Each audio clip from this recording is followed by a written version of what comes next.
twongeye kubaha ikaze tunabasuhuza inshuti mukurikirana ibiganiro byacu by'ivumo ry'umuco TV aho muri hose mu mpande z'isi, mu Rwanda ndetse n'abari mu mahanga. Twongeye kubifuriza icyumweru cyiza, twizera ko iki cyumweru cyababereye gihire, cyababereye icyumweru cy'imigisha. Mu biganiro byacu twagiye tugaruka kandi twibanda ku muhamirizo ndetse n'ibyiza biba mu ntore n'amagambo akoreshwa mu ntore ndetse n'impagararo y'intore. Twongeye rero kugaruka gatoya ku batubajije no ku batwandikiye badusaba ibisobanuro n'imihamirizo ihamirizwa abagiye bayihimba n'aho yahimbiwe. Ndahera ku muhamirizo witwa Ikotaniro rya mbere wahimbwe na Bununga Atanazi ndetse na Mugunga bo mu itorero Ishyaka. Uyu Bununga Atanazi akaba akomoka mu Mugozi wa Nyanza ndetse na Mugunga akaba akomoka mu karere ka Kabagari. Hari Ikotaniro rya kabiri. Ikotaniro rya kabiri ni umuhamirizo wahimbwe mu itorero Imparirwamihigo. Hakaba kandi umuhamirizo witwa Impakanamakenga, umuhamirizo wahimbwe na Denderi afatanyije na Semivumbi mu itorero ryitwaga Indemarugamba ry'umugabekazi Nyiramavugo Kankazi ahitwa Ishyogwe muri perefegitire yo hambere ya Gitarama. Hari umuhamirizo witwa Imparirwashema. Imparirwashema ni umuhamirizo mwiza, abazi intambwe zawo barawiruka ndetse n'abakiwuhamiriza bashyiramo akabaraga. Ni umuhamirizo wahimbwe n'itorero Urukerereza. Hari Impinyuza. Impinyuza wahimbwe mu itorero Ingasaguhunga. Hakaba n'Indangamagaju zahimbwe mu itorero Indashyikirwa uhimbwe na ba Sentore. Hari Ibihogo bya gatatu byahimbwe nanjye Sangano Papiasi mfatanyije na mugenzi wanjye Mihigo Jean Claude bita Kazadi mu itorero Indangamirwa. Hari Urukundo rw'abato, ni umuhamirizo nawo wahimbwe nanjye, nawuhimbye ndi mu itorero Indangamirwa. Ndizera ko rwose intore iyo ziwuhamiriza zimenya inkomoko y'uwawuhanze cyangwa uwawuhimbye. Hari abantu bakomeje kutwandikira badusaba ibisobanuro ku mudiho nyarwanda, ku mbyino gakondo ndetse n'uturere zikomokamo. Nubwo bihuse ariko ndagira ngo mbasogongezeho gatoya, tuzakomeza ubutaha. Hari injyana cyangwa se imbyino n'umudiho, umushayayo n'umushagiriro ndetse n'umwarazo. Hari abatubajije bati umwarazo niki? Ndabibagezaho. Rwose mukomeze mukurikirane ibiganiro byacu, ndabasobanurira umwarazo n'inkomoko yawo. Hari kandi imbyino z'inkiga, umudiho w'urukiga ukomoka mu cyahoze ari Byumba, wiganje mu makomine ya Kiyombe na Cyungo n'agace gato ka Mukarange.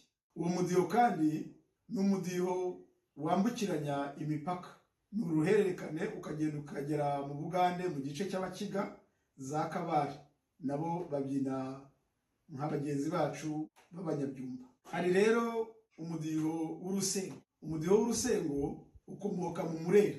Urusengo rukomoka mu Murera, ngira ngo benshi muzi uwitwa Rukara rwa Bishingwe, umwe wanganye n'abazungu. Rukara rwa Bishingwe rero uyu yari afite imitwe y'ingabo ikomeye, harimo Uruyenzi, Abemeranzigwe, Urukandagira n'indi mitwe rwose y'abarwanyi yari ikomeye mu karere k'Uburera. Muri iyo mitwe y'izo ngabo harimo igice cy'abantu barashisha imiheto b'abahanga mu muheto babitaga abakogoto.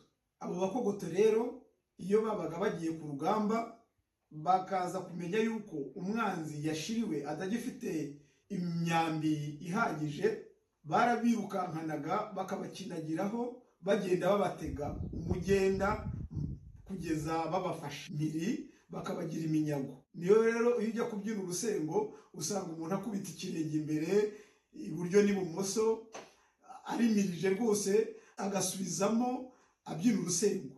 Byagaragazaga uko bitwaye ku rugamba nk'uko intore zishushanya intambara. Nababwiye umushayayo rero. Umushayayo n'umushagiriro byakomokaga cyangwa se bikomoka mu cyahoze ari komine Nyabisindu na za Kigoma. Kigoma mbere yari iyo muri Gitarama, ariko ubu byose byabaye akarere ka Nyanza. Umushayayo n'umushagiriro ibwami habaga abakobwa beza b'intege nziza barebare bashinguye bazi kubyina. Abo bakobwa bakaba barabaga ku mwamikazi bashinzwe kumubikira bamuvugira ibihozo n'ibisigo. Abo bakobwa rero n'iyo ingabo zavuga ku rugamba nibo babimburiraga ibirori mu kwakira ingabo intore zabaga zivuye ku rugamba. Ntabwo ari muri komine Nyabisindu hakomoka umudiho gusa, kuko niyo ugeze mu Buganza ndavuga mu cyahoze ari komine Rutonde ndetse na Gikoro na Bicumbi, abo nabo babyinaga umushayayo n'umushagiriro. Umwarazo rero ntaho bihuriye n'icyo gice cy'u Rwanda navugaga, uwo n'uwo mu karere k'Ubukonya.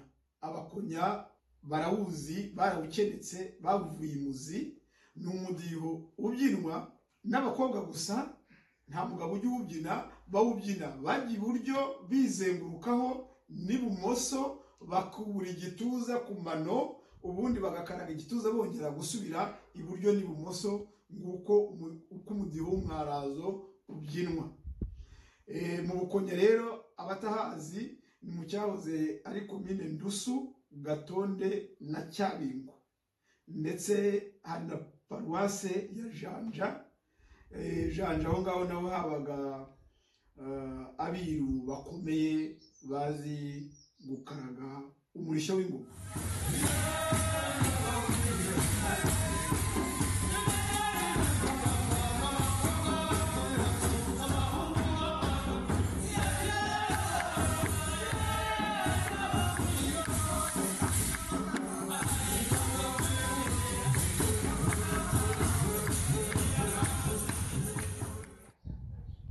Mu gihe cyashize kandi twabagejejeho iby'ibyivugo, amoko y'ibyivugo.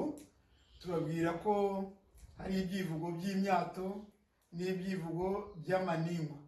Tubahawe ibisobanuro by'imyato n'ibyivugo by'iningwa. Ibyivugo rero twababwiye abantu babimburiye abandi mu kubihimba cyangwa kubigeza ku Banyarwanda.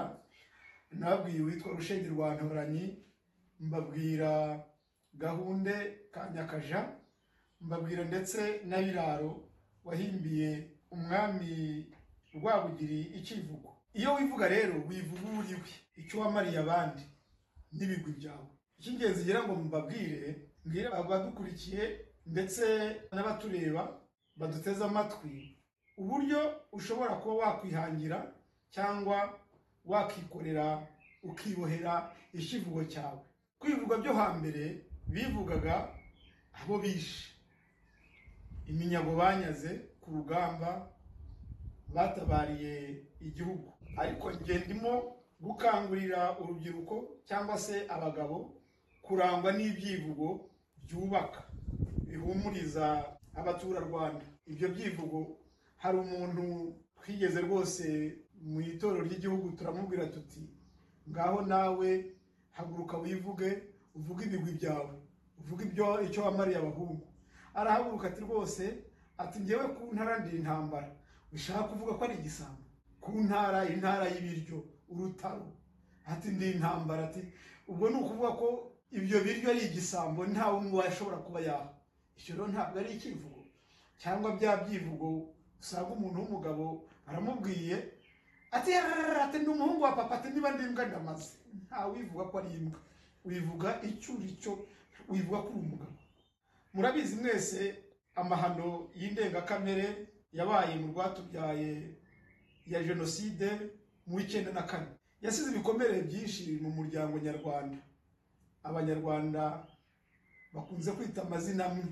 Ushobora kugira gutya ukaba urateruye ugiye kwivuga ubutwari wagize ku rugamba uti nishe rwa Kinuma na rwa Kinyankaragata, ugasanga ati nabatsinze butaka Nyundo, ugasanga hari uri muri icyo gitaramo ufitanye isano cyangwa bafite amazina asa n'ay'abo bantu bishwe ku rugamba kera.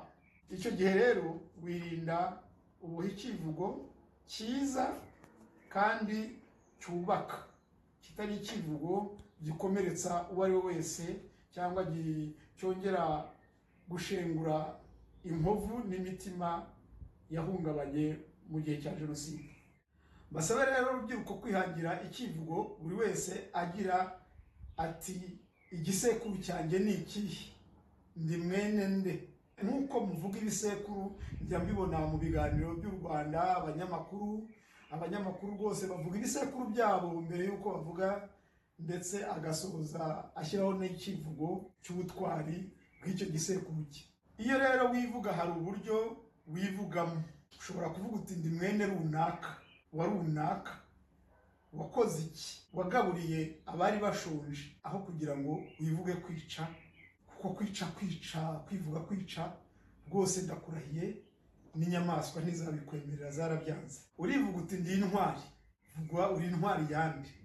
Ubimbura uvuga ati ndi imanzi ya runaka. Imanzi muzi ko ari imitako yabaga ku mubiri, bashyiraga ku mubiri abasore n'inkumi, cyangwa se mu bindi bisobanuro ugasanga imanzi ni imanzi y'umusore utarigeze akubagana, kuko abasore batakubaganye babita imanzi, abakobwa nabo bakaba ari amasugi. Impamvu rero wivuga kuri imanzi, uri imanzi yagiye ku rugamba ikava idakomeretse, icyo gihe wagarutse uri imanzi nyine. Ivuge ko uhora n'inkwaya, uvuga uti ndi nyiri inkwaya wa kanaka, mpora n'inkwaya, mpora n'inkubito. Ntabwo rero wakwivuga ibyivugo byo kugira nabi gusa. Niba rero njye nitwa Sangano, ndi Sangano wandise, yuti ndi Sangano wa runaka, ushyire iby'umuryango ukomokamo n'ibyiza wakoreye abandi. Njyewe hari ikivugo nakoze, nagize nti ndi rubadukana isuka mu museke, abaraye basinze bagisigana n'ikirago, nishe bwaki nsanze ifuha umusaruro, nica isari ku gasusuruko, abadahinga baciye amenyo. Ingabo yanjye ni umucece w'igihaza, umuheto wanjye ni ibijumba, imyambi yanjye ni imiteja. Niba mugira ngo ndabeshya, muzabaza akanwa kanjye niko kabiriye. Nagikoze ndi umwana mutoya, ibyo ni ibyivugo by'abana. Bivuge kuri mudakikwa Rwatangabo, cya kivugo cya Ngarukiye Daniel, mudakikwa n'isi. Ugira uti ndi ruti rumenera ingabo n'ingoga ruhamya nkaka, ukaba uri ikivunyi cy'inkiko. Urumva ko nta byivugo, nta magambo akomeretsa arimo. Mugomba kuboha amagambo akurikije ibyiza wakoreye igihugu cyawe cyakwibarutse, akurikije ibyiza wakoreye umuryango nyarwanda, akurikije ibyo uteganya kuzakora, usonzeye kuzakora mu gihe kiri imbere, n'ibyo uzaraga urubyiruko bikaba iragera ryiza ku bazaza bagukurikiye. Ibyivugo rero ndumva buri muntu wese aboneyeho ahawe umukoro wo kuba yakiyubakira akidodera ikivugo kimukwiye. Ntiwivuge kuri imbwa, ntiwivuge kuri rumiramuneke rwa murekezi, ntiwivuge ibyo ngibyo ni iby'abana, ni ibyivugo by'abana. Bivuga ibyivugo by'abagabo, bivuga ibyivugo by'intwari, wivuga imyato iganisha wature ku byiza wakoze.